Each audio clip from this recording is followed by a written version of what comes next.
Hello friends, आज हम topic discuss करें क्लास 9 से और जो चैप्टर लिया है वो है मोशन।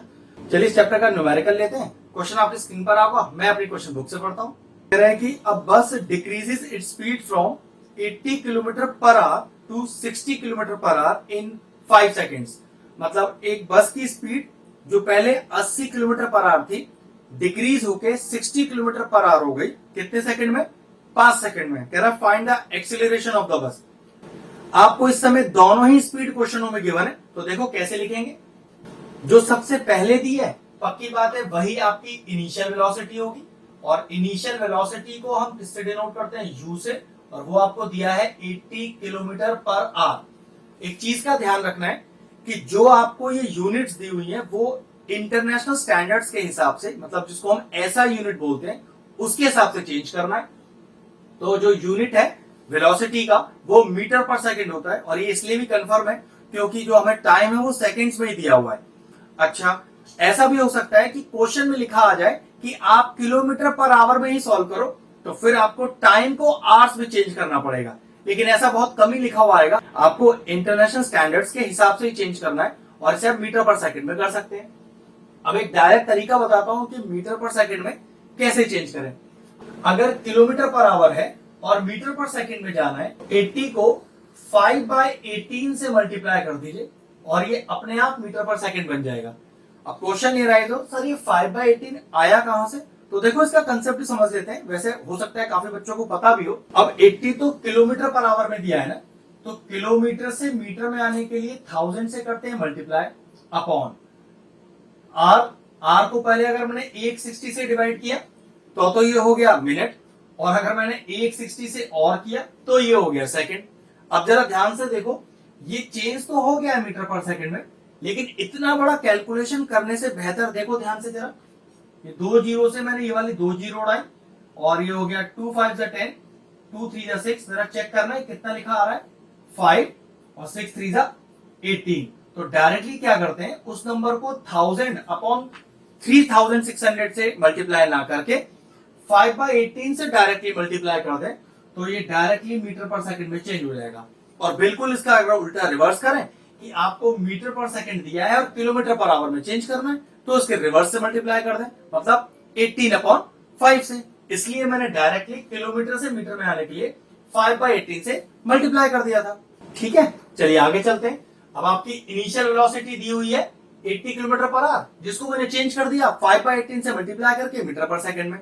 और फिर कह रहा है कि ये जो बस की स्पीड है डिक्रीज होके कितनी हो गई, 60 किलोमीटर पर आवर। तो अब ये पक्की बात है कि अगर इनिशियल वेलोसिटी 80 दी हुई है, तो फिर जो दूसरी वेलोसिटी है वो कौन सी होगी?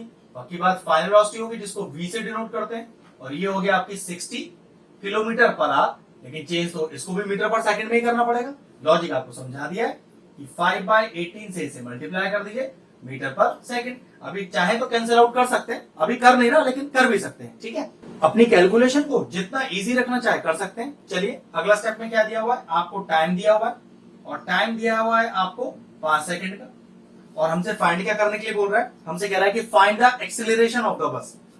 अब एक्सीलरेशन निकालने का फॉर्मूला डायरेक्टली मुझे तो पता है, लेकिन आप समझो कैसे लगाना है। हमारे पास मोशन में 3 फॉर्मूलेज हैं।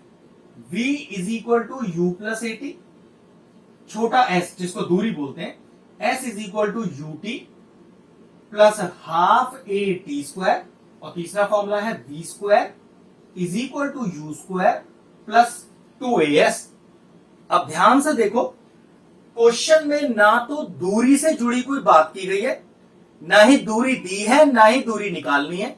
तो पक्की बात है सेकंड फॉर्मूले में दूरी यूज होती है, नहीं यूज कर सकते। थर्ड फॉर्मूले में भी दूरी यूज होती है, नहीं यूज कर सकते। तो कंफर्म है कौन सा फॉर्मूला यूज करेंगे? पहला ही फॉर्मूला यूज करेंगे। अब पहला फॉर्मूला अगर मैं चाहूं ये डायरेक्ट फॉर्मूला ना लिखूं और अपने प्रॉपर फॉर्मूले को ही लिखूं, तो v is equal to u plus a t, डालो सारी values. Now what is v? v ये रहा आपके पास। अगर थोड़ा सा सॉल्व कर लू इसे मैं, ये हो गया 5 6 30 और 1 0, तो ये हो गया 300/18 इज इक्वल टू u कितना हो गया, 8 5 40 और ये हो गया 400/18। ठीक है, और प्लस a वो मुझे निकालना है, और t का वैल्यू t मुझे दिया हुआ है 5। अब क्या करो, इस 400/18 को जरा इस तरफ ले आओ, और अगर इसको इस तरफ लाओगे तो इसके आगे तो पॉजिटिव साइन है, तो कैसा साइन हो जाएगा, नेगेटिव हो जाएगा। तो 300/18 माइनस का 400/18 इज इक्वल टू 5 है। अब इसका एलसीएम कितना आएगा, बेस तो सेम है तो 18 ही एलसीएम आ जाएगा। और जब बेस सेम होता है तो न्यूमरेटर में इसको एज इट इज कॉपी कर देते हैं। तो 300 माइनस का 400 इज इक्वल टू 5 है। अब 300 में से 400 माइनस कर रहे हैं तो माइनस का 100 और अपॉन 18 इज इक्वल टू 5 है। आपको तो एक्सीलरेशन चाहिए ना, तो ये 5 जो मल्टीप्लाई है उसे डिवाइड में ले आइए। तो माइनस का 100 upon 18 into 5 is equal to 8। Cancel out कीजिए, 5 1 5, 5 2 10 और 0 और कट जाएगा। 2 9 18, 2 10 20। तो अगर मैं ध्यान से देखूं तो एक्सीलरेशन आ रहा है माइनस का 10/9 और एक्सीलरेशन का यूनिट होता है मीटर पर सेकेंड स्क्वायर। अब क्वेश्चन राइज होता है कि सर ये माइनस में क्यों आ रहा है, कि अगर वेलोसिटी डिक्रीज हुई है तो जो एक्सीलरेशन है वो नेगेटिव ही आएगा।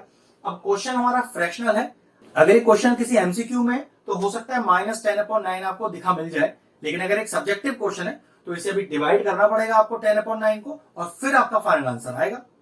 चलिए इसे आगे डिवाइड भी कर देते हैं। तो डिवाइड करके ये आना क्या है, ये आएगा माइनस का 1.11 मीटर पर सेकेंड स्क्वायर। तो what is the acceleration produce in this particular question, that is -10/9 metre per second square या फिर माइनस का 1.11 मीटर पर सेकेंड स्क्वायर।